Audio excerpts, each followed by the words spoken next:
Good afternoon everyone. তো গিয়েছিলাম গুয়াহাটিতে দিদির বাড়ি, ডক্টর দেখানোর কাজ ছিল। তো কাজ করে ঘরে চলে আসি, তখন প্রায় বাজে 2:30-3টা হবে। অনেকটা খিদে পেয়েছিল, তাই বড়দি তাড়াতাড়ি আমাদেরকে খাবার দিল। এই যে আমার দিদি খুব সুন্দর রান্না করে, অনেক সুন্দর সুন্দর রান্না জানে, রেসিপি অনেক সুন্দর সুন্দর। তো আমার হাজব্যান্ড দিদির হাতে রান্না খেয়ে অনেকটা ভালোবাসে, অনেকটা।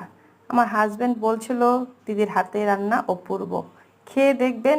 আমার বড়দির হাতে রান্নাও খুবই ভালো। বড়দির একটা কিন্তু ইউটিউবে চ্যানেল আছে, লক্ষ্মীস রান্নাঘর বলে। সেখানে আপনারা যাবেন, দেখবেন খুব সুন্দর সুন্দর রান্না করে। তো অনেক কিছু রান্না জানে, অনেক কিছু। সারাদিন সংসারের কাজ, ঘর সামলানো, তারপর দোকান, সব কিছু দিদি অনেকটাই খাটে সব কিছুর মধ্যেই।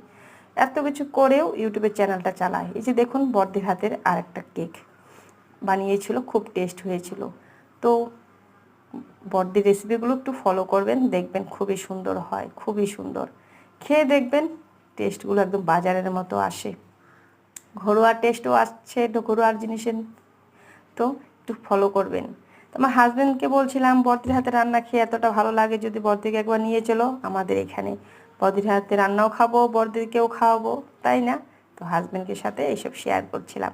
তো আমার এই ভিডিওটা যদি ভালো লাগে একটু জানাবেন, তো খারাপ হলেও জানাবেন, নিজেকে একটু পরিবর্তন করার চেষ্টা করব, তাই না বলুন? কোনটা করলে ভালো হবে, কোনটা করলে খারাপ হবে, সেটা একটু জানাবেন।